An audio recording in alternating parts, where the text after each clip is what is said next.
Hola a todos y bienvenidos a Nunca Más, este espacio en el que cada semana traemos para ustedes las más fantásticas historias de la literatura de terror universal.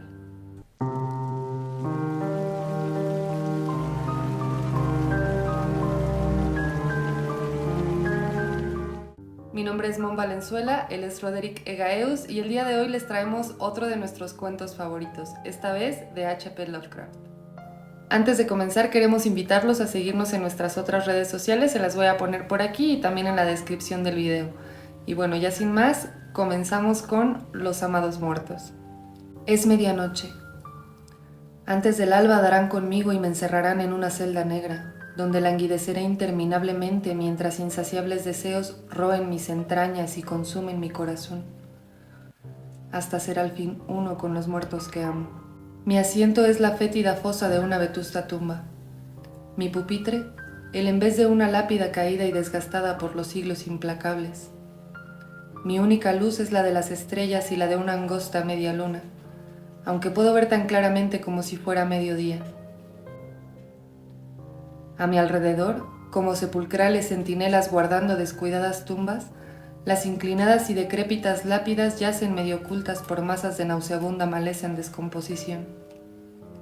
Y sobre todo, perfilándose contra el enfurecido cielo, un solemne monumento alza su austero capitel ausado, semejando el espectral caudillo de una horda fantasmal. El aire está enrarecido por el nocivo olor de los hongos y el hedor de la húmeda tierra mohosa, pero para mí es el aroma del Elíseo. Todo es quietud, terrorífica quietud, con un silencio cuya intensidad promete lo solemne y lo espantoso.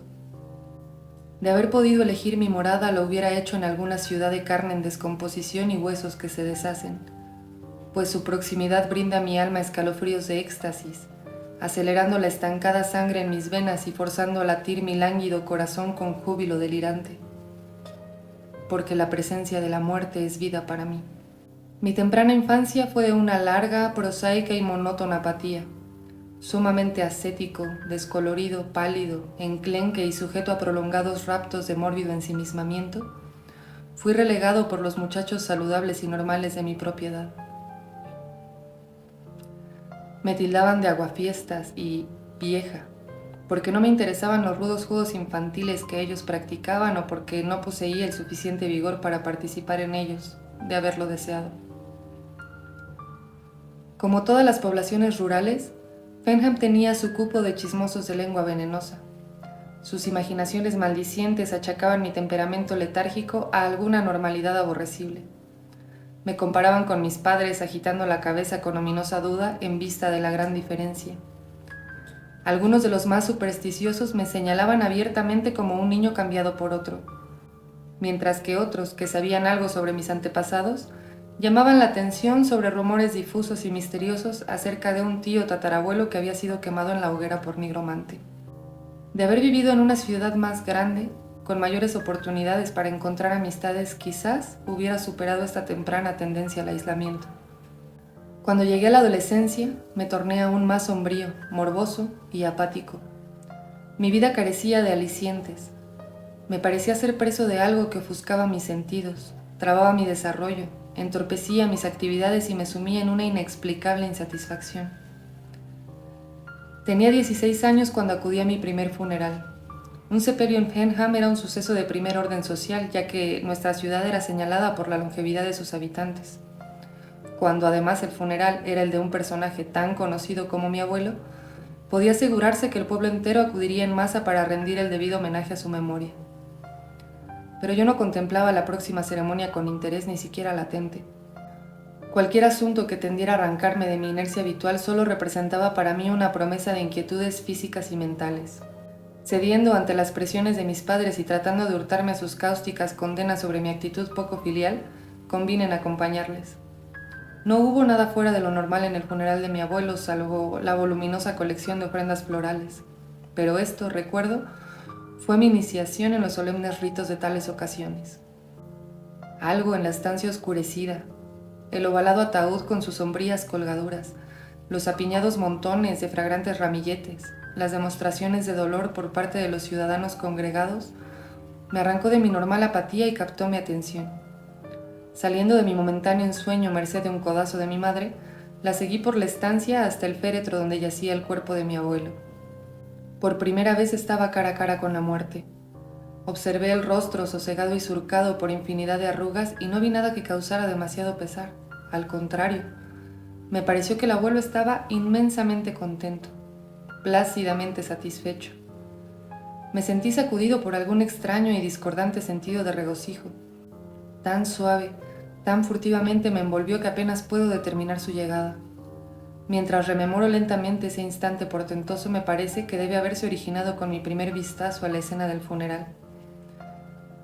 Estrechando silenciosamente su cerco con sutil insidia, una funesta y maligna influencia que parecía provenir del cadáver mismo me aferraba con magnética fascinación. Mi mismo ser parecía cargado de electricidad estática, y sentí mi cuerpo tensarse involuntariamente. Mis ojos intentaban traspasar los párpados cerrados del difunto y leer el secreto mensaje que ocultaban. Mi corazón dio un repentino salto de júbilo impío, batiendo contra mis costillas con fuerza demoníaca, como tratando de librarse de las acotadas paredes de mi caja torácica. Una salvaje y desenfrenada sensualidad complaciente me envolvió. Una vez más, el vigoroso codazo maternal me devolvió a la actividad.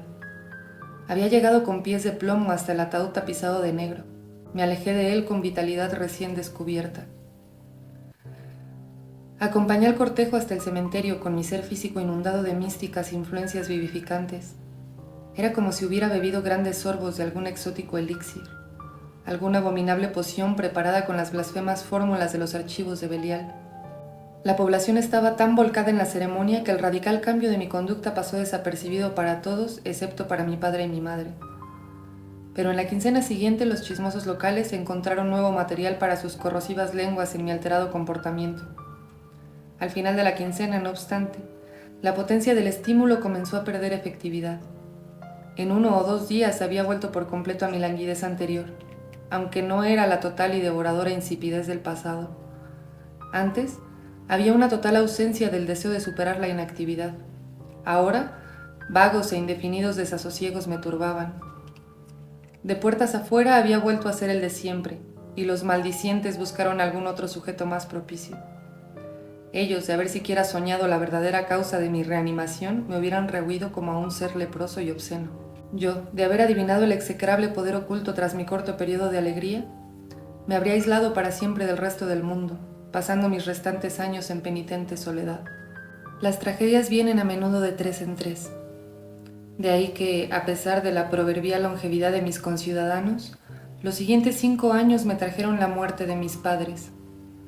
Mi madre fue la primera, en un accidente de la naturaleza más inesperada, y tan genuino fue mi pesar que me sentí sinceramente sorprendido de verlo burlado y contrarrestado por ese casi perdido sentimiento de supremo y diabólico éxtasis. De nuevo mi corazón brincó salvajemente. Otra vez latió con velocidad galopante, enviando la sangre caliente a recorrer mis venas con meteórico fervor. Sacudí de mis hombros el fatigoso manto de inacción solo para reemplazarlo por la carga, infinitamente más horrible, del deseo repugnante y profano. Busqué la cámara mortuoria donde yacía el cuerpo de mi madre con el alma sedienta de ese diabólico néctar que parecía saturar el aire de la estancia oscurecida. Cada inspiración me vivificaba, lanzándome a increíbles cotas de seráfica satisfacción. Ahora sabía que era como el delirio provocado por las drogas y que pronto pasaría, dejándome igualmente ávido de su poder maligno. Pero no podía controlar mis anhelos más de lo que podía deshacer los nudos gordianos que ya enmarañaban la madeja de mi destino. Demasiado bien sabía que, a través de alguna extraña maldición satánica, la muerte era la fuerza motora de mi vida, que había una singularidad en mi constitución que solo respondía a la espantosa presencia de algún cuerpo sin vida. Pocos días más tarde, frenético por la bestial intoxicación de la que la totalidad de mi existencia dependía, me entrevisté con el único enterrador de Fenham y le pedí que me admitiera como aprendiz. El golpe causado por la muerte de mi madre había afectado visiblemente a mi padre. Creo que de haber sacado a relucir una idea tan trasnochada como la de mi empleo en otra ocasión, lo hubiera rechazado enérgicamente. En cambio, Agitó la cabeza aprobatoriamente tras un momento de sobria reflexión. Qué lejos estaba de imaginar que sería el objeto de mi primera lección práctica. También él murió bruscamente, por culpa de alguna afección cardíaca insospechada hasta el momento. Mi octogenario patrón trató por todos los medios de disuadirme de realizar la inconcebible tarea de embalsamar su cuerpo, sin detectar el fulgor entusiasta de mis ojos cuando finalmente logré que aceptara mi condenable punto de vista. No creo ser capaz de expresar los reprensibles, los desquiciados pensamientos que barrieron en tumultuosas olas de pasión mi desbocado corazón mientras trabajaba sobre aquel cuerpo sin vida. Amor sin par era la nota clave de esos conceptos. Un amor más grande, por mucho, que el que más hubiera sentido hacia él cuando estaba vivo. Mi padre no era un hombre rico, pero había poseído bastantes bienes mundanos como para hacerlo suficientemente independiente. Como su único heredero, me encontré en una especie de paradójica situación. Mi temprana juventud había sido un fracaso total en cuanto a prepararme para el contacto con el mundo moderno, pero la sencilla vida en Fenham, con su cómodo aislamiento, había perdido sabor para mí. Por otra parte, la longevidad de sus habitantes anulaba el único motivo que me había hecho buscar empleo. La venta de los bienes me proveyó de un medio fácil de asegurarme la salida y me trasladé a Bayoboro, una ciudad a unos 50 kilómetros. Aquí mi año de aprendizaje me resultó sumamente útil. No tuve problemas para lograr una buena colocación como asistente de la corporación Gresham, una empresa que mantenía las mayores pompas fúnebres de la ciudad. Incluso logré que me permitieran dormir en los establecimientos, porque ya la proximidad de la muerte estaba convirtiéndose en una obsesión. Me apliqué a mi tarea con celo inusitado. Nada era demasiado horripilante para mi impía sensibilidad, y pronto me convertí en un maestro en mi oficio electo.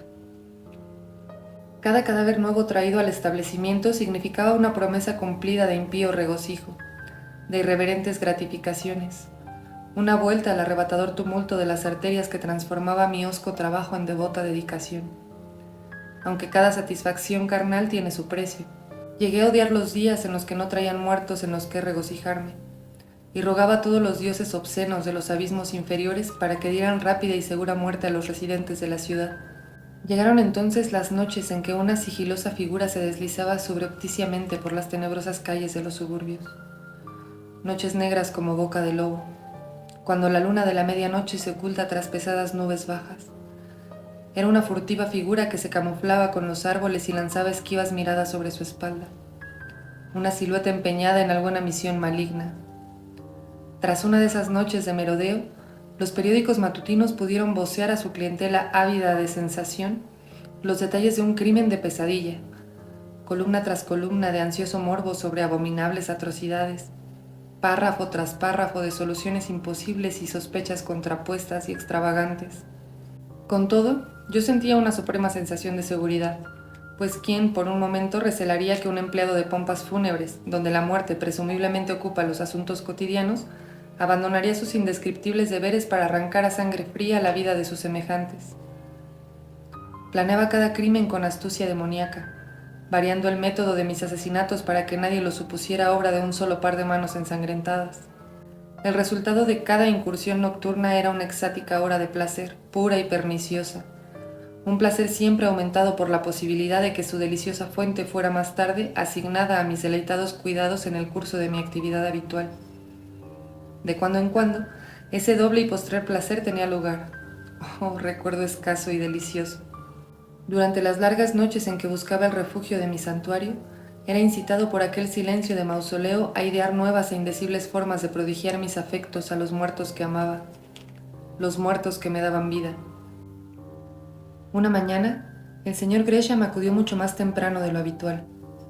Llegó para encontrarme tendido sobre una fría losa, hundido en un sueño monstruoso, con los brazos alrededor del cuerpo rígido, tieso y desnudo de un fétido cadáver. Con los ojos llenos de una mezcla de repugnancia y compasión me arrancó de mis alaces sueños. Educada pero firmemente, me indicó que debía irme, que mis nervios estaban alterados, que necesitaba un largo descanso de las repelentes tareas que mi oficio exige, que mi impresionable juventud estaba demasiado profundamente afectada por la funesta atmósfera del lugar. Cuán poco sabía de los demoníacos deseos que espoleaban mi detestable anormalidad. Fui lo suficientemente juicioso como para ver que el responder solo lo reafirmaría en su creencia de mi potencial locura. Resultaba mucho mejor marcharse que invitarlo a descubrir los motivos ocultos tras mis actos. Tras eso, no me atreví a permanecer mucho tiempo en un lugar por miedo a que algún acto abierto descubriera mi secreto a un mundo hostil. Vagué de ciudad en ciudad, de pueblo en pueblo. Trabajé en depósitos de cadáveres, rondé cementerios, hasta un crematorio, cualquier sitio que me brindara la oportunidad de estar cerca de la muerte que tanto anhelaba. Entonces llegó la Guerra Mundial. Fui uno de los primeros en alistarme y uno de los últimos en volver. 4 años de infernal osario ensangrentado, nauseabundo légamo de trincheras anegadas de lluvia, mortales explosiones de histéricas granadas, el monótono silbido de las balas sardónicas, humeantes frenesíes de las fuentes de Phlegethon, letales humaredas de gases venenosos, grotescos restos de cuerpos aplastados y destrozados. 4 años de trascendente satisfacción. En cada vagabundo hay una latente necesidad de volver a los lugares de su infancia. Unos pocos meses más tarde, me encontré recorriendo los familiares y apartados caminos de Fenham. Deshabitadas y ruinosas granjas se alineaban junto a las cunetas mientras que los años habían deparado un retroceso igual en la propia ciudad. Apenas había un puñado de casas ocupadas, aunque entre ellas estaba la que una vez yo considerara mi hogar. El sendero descuidado e invadido por malas hierbas, las persianas rotas, los incultos terrenos de detrás. Todo era una muda confirmación de las historias que había obtenido con ciertas indagaciones, que ahora cobijaba un borracho disoluto que arrastraba una mísera existencia con las faenas que le encomendaban algunos vecinos, por simpatía hacia la maltratada esposa y el malnutrido hijo que compartían su suerte. Con todo esto, el encanto que envolvía a los ambientes de mi juventud había desaparecido totalmente. Así, acuciado por algún temerario impulso errante, volví mis pasos a Baiboro. Aquí también los años habían traído cambios, aunque en sentido inverso. La pequeña ciudad de mis recuerdos casi había duplicado su tamaño a pesar de su despoblamiento en tiempos de guerra. Instintivamente busqué mi primitivo lugar de trabajo, descubriendo que aún existía, pero con nombre desconocido y un sucesor de sobre la puerta, puesto que la epidemia de gripe había hecho presa del señor Gresham mientras que los muchachos estaban en ultramar. Alguna fatídica disposición me hizo pedir trabajo. Comenté mi aprendizaje bajo el señor Gresham con cierto recelo, pero se había llevado a la tumba el secreto de mi poca ética conducta. Una oportuna vacante me aseguró la inmediata recolocación. Entonces volvieron erráticos recuerdos sobre noches escarlatas de impíos peregrinajes y un incontrolable deseo de reanudar aquellos ilícitos placeres. Hice a un lado la precaución, lanzándome a otra serie de condenables desmanes. Una vez más, la prensa amarilla dio la bienvenida a los diabólicos detalles de mis crímenes, comparándolos con las rojas semanas de horror que habían pasmado a la ciudad años atrás. Una vez más, la policía lanzó sus redes, sacando de entre sus enmarañados pliegues, nada. Mi sed del nocivo néctar de la muerte creció hasta ser un fuego devastador y comencé a cortar los periodos entre mis odiosas explosiones. Comprendí que pisaba suelo resbaladizo, pero el demoníaco deseo me aferraba con torturantes tentáculos y me obligaba a proseguir. Durante todo este tiempo, mi mente estaba volviéndose progresivamente insensible a cualquier otra influencia que no fuera la satisfacción de mis enloquecidos anhelos. Dejé deslizar en alguna de esas maléficas escapadas pequeños detalles de vital importancia para identificarme. De cierta forma, en algún lugar dejé una pequeña pista, un rastro fugitivo detrás. No lo bastante como para ordenar mi arresto, pero sí lo suficiente como para volver la marea de sospechas en mi dirección. Sentí el espionaje, pero aún así era incapaz de contener la imperiosa demanda de más muerte para acelerar mi enervado espíritu. Enseguida llegó la noche en que el estridente silbato de la policía me arrancó de mi demoníaco solaz sobre el cuerpo de mi postrer víctima, con una ensangrentada navaja todavía firmemente asida. Con un ágil movimiento cerré la hoja y la guardé en el bolsillo de mi chaqueta. Las porras de la policía abrieron grandes brechas en la puerta. Rompí la ventana con una silla, agradeciendo al destino haber elegido uno de los distritos más pobres como morada. Me descolgué hasta un callejón mientras las figuras vestidas de azul irrumpían por la destrozada puerta. Huí saltando inseguras vallas a través de mugrientos patios traseros, cruzando míseras casas destartaladas, por estrechas calles mal iluminadas. Inmediatamente pensé en los boscosos pantanos que se alzaban más allá de la ciudad, extendiéndose unos 60 kilómetros hasta alcanzar los arrabales de Fenham. Si podía llegar a esa meta, estaría temporalmente a salvo. Antes del alba me había lanzado de cabeza por el ansiado despoblado, tropezando con los podridos troncos de árboles moribundos cuyas ramas desnudas se extendían como brazos grotescos, tratando de estorbarme con su burlón abrazo. Los diablos de las funestas deidades a quienes había ofrecido mis idólatras plegarias debían haber guiado mis pasos hacia aquella amenazadora ciénaga. Una semana más tarde, macilento, empapado y demacrado, rondaba por los bosques a 1,5 kilómetros de Fenham. Había eludido por fin a mis perseguidores, pero no osaba mostrarme, a sabiendas de que la alarma debía haber sido radiada. Tenía remota la esperanza de haberlos hecho perder mi rastro. Tras la primera y frenética noche no había oído sonido de voces extrañas, ni los crujidos de pesados cuerpos entre la maleza. Quizás habían decidido que mi cuerpo yacía oculto en alguna charca o se había desvanecido para siempre entre los tenaces cenagales. El hambre roía mis tripas con agudas punzadas y la sed había dejado mi garganta agotada y reseca, pero con mucho, lo peor era la insoportable hambre de mi famélico espíritu, hambre del estímulo que solo encontraba en la proximidad de los muertos. Las ventanas de mi nariz temblaban con dulces recuerdos. No podía engañarme demasiado con el pensamiento de que tal deseo era un simple capricho de la imaginación.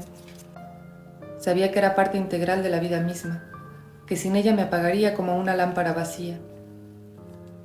Reuní todas mis restantes energías para aplicarme en la tarea de satisfacer mi inicuo apetito. A pesar del peligro que implicaban mis movimientos, me adelanté a explorar contorneando las protectoras sombras como un fantasma obsceno. Una vez más sentí la extraña sensación de ser guiado por algún invisible acólito de Satanás. Y aún mi alma endurecida por el pecado se agitó durante un instante al encontrarme ante mi domicilio natal, el lugar de mi retiro de juventud. Luego, esos inquietantes recuerdos pasaron. En su lugar llegó el ávido y abrumador deseo. Tras las podridas cercas de esa vieja casa guardaba mi presa. Un momento más tarde había alzado una de las destrozadas ventanas y me había deslizado por el alféizar. Escuché durante un instante, con los sentidos alerta y los músculos listos para la acción. El silencio me recibió. Con pasos felinos recorrí las familiares estancias, hasta que unos ronquidos estentorios me indicaron el lugar donde encontraría remedio a mis sufrimientos. Me permití un vistazo de éxtasis anticipado mientras franqueaba la puerta de la alcoba. Como una pantera me acerqué a la tendida forma sumida en el estupor de la embriaguez. La mujer y el niño, ¿dónde estarían? Bueno, podían esperar. Mis engarfados dedos se deslizaron hacia su garganta. Horas más tarde volví a ser el fugitivo, pero una renovada fortaleza robada era mía. 3 silenciosos cuerpos dormían para no despertar. No fue hasta que la brillante luz del día invadió mi escondrijo que visualicé las inevitables consecuencias de la temeraria obtención de alivio. En ese tiempo, los cuerpos debían haber sido descubiertos. Aún el más obtuso de los policías rurales seguramente relacionaría la tragedia con mi huida de la ciudad vecina. Además, por primera vez había sido lo bastante descuidado como para dejar alguna prueba tangible de identidad. Las huellas dactilares en las gargantas de mis recientes víctimas. Durante todo el día temblé preso de aprensión nerviosa. El simple chasquido de una ramita seca bajo mis pies conjuraba inquietantes imágenes mentales. Esa noche, al amparo de la oscuridad protectora, bordeé Fenham y me interné en los bosques de más allá. Antes del alba tuve el primer indicio definido de la renovada persecución, el distante ladrido de los sabuesos. Me apresuré a través de la larga noche, pero durante la mañana pude sentir cómo mi artificial fortaleza menguaba. El mediodía trajo, una vez más, la persistente llamada de la perturbadora maldición, y supe que me derrumbaría de no volver a experimentar la exótica intoxicación que solo llegaba en la proximidad de mis adorados muertos. Los primeros reflejos del alba clarean en el horizonte. Vienen. Mis agudos oídos captan el todavía lejano aullido de los perros. Es cuestión de minutos para que me encuentren y me aparten para siempre del resto del mundo, para perder mis días en anhelos desesperados hasta que al fin sea uno con los muertos que amo. No me atraparán. Hay una puerta de escape abierta. Una elección de cobarde quizás, pero mejor, mucho mejor que los interminables meses de indescriptible miseria. Dejaré esta relación tras de mí para que algún alma pueda quizás entender por qué hice lo que hice. La navaja de afeitar. Aguardaba olvidada en mi bolsillo desde mi huida de Baibord. Su hoja ensangrentada reluce extrañamente en la menguante luz de la angosta luna. Un rápido tajo en mi muñeca izquierda y la liberación está asegurada. Cálida, la sangre fresca, traza grotescos dibujos sobre las carcomidas y decrépitas lápidas. Hordas fantasmales se apiñan sobre las tumbas en descomposición. Dedos espectrales me llaman por señas.